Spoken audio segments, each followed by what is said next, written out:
Why working in Japan is no longer impossible. Job hunting in Japan isn't just a process, it's practically a ritual. Every year, fresh grads suit up in identical black outfits and dive headfirst into Shūkatsu, the country's traditional hiring season. The goal is locking down a job that promises stability, loyalty, and maybe even a sense of belonging for life. Well, it's all very structured, almost like a dance that everyone is expected to know. But here's the thing. Japan's workforce is shrinking and fast. With a rapidly aging population and one of the lowest birth rates in the world, the old system just isn't cutting it anymore. So now, Japan's starting to think outside the box, looking to foreign talent to help fill the gaps. This shift is big, and it's bringing some interesting changes to a culture that's pretty set in its ways.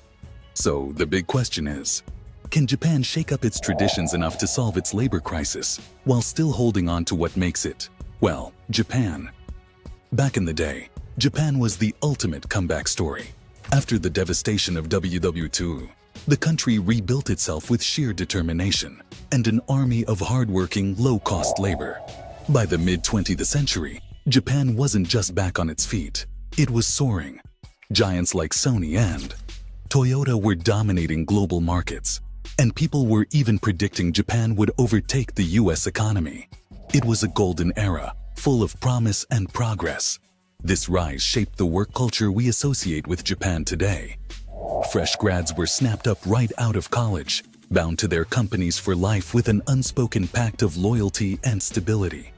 The rules were strict, the hours were grueling, and leaving the office before your boss was unthinkable.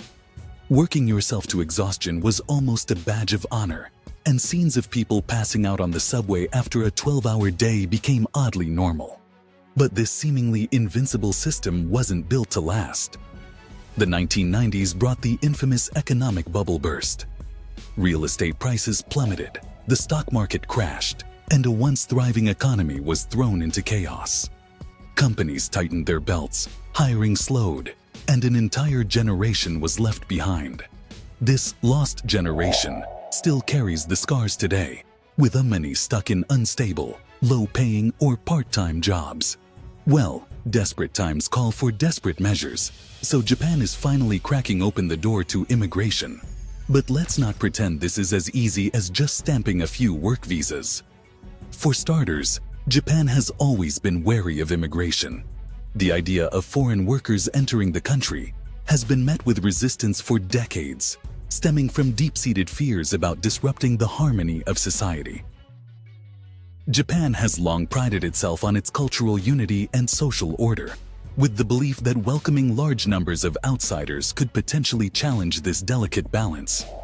There's also the language barrier to contend with. Japanese isn't exactly a walk in the park to learn. The writing system alone, with its thousands of characters, can be a daunting hurdle, and trying to master the language while navigating a highly structured workplace can feel like an uphill battle. The expectation that workers maintain a respectful, almost formal tone in daily interactions adds more complexity for foreigners who aren't accustomed to such nuances. Then, there's Japan's famously rigid work culture. Hierarchical, formal, and demanding, the corporate world in Japan is known for long hours and high expectations. Employees are expected to work diligently and show unwavering dedication to their company, often at the expense of their personal lives. The salaryman culture, in which individuals prioritize work above all else, has been a cornerstone of Japan's economic success. But for outsiders, especially those coming from cultures with more relaxed work-life balances, this can be an absolute shock. Foreign workers often find themselves working long hours with little room for negotiation, which can be both physically and mentally draining. Add to that the fact that many foreigners struggle to understand the complex nuances of Japanese workplace etiquette. The money, too, is a significant issue. While Japan might look appealing on paper, especially with its technological advancements and bustling cities, wages have barely budged in years. The yen has been weak, making some goods and services cheaper, but this hasn't translated into higher salaries. Foreign workers often find that the pay doesn't live up to their expectations, especially compared to other countries where the cost of living is similar, but the wages are considerably higher. For example, in countries like Australia, the US, or even parts of Europe, workers are paid much better for similar roles.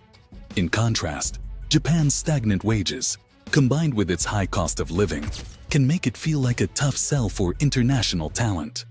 This combination of low wages, high expectations, and a demanding work culture doesn't exactly scream dream job to foreign workers. Yet, despite all these challenges, Japan is starting to recognize the urgent need to change. The country's population is aging at an alarming rate, and the labor shortage is becoming more pronounced every year. By 2035, Japan will need 185% of more workers in certain sectors, like construction and healthcare, just to keep things running. The situation is dire, and for the first time, Japan is seriously considering foreign workers as part of the solution. In recent years, change has started to take shape. Over the past decade, Japan has doubled its number of foreign nationals, slowly but steadily opening the door to more foreign talent. The government has relaxed immigration laws, offering more work visas, and even making it easier for foreign workers to stay long-term. Residency requirements have been loosened, and Japan has made strides in introducing policies to make the workplace more foreign-friendly.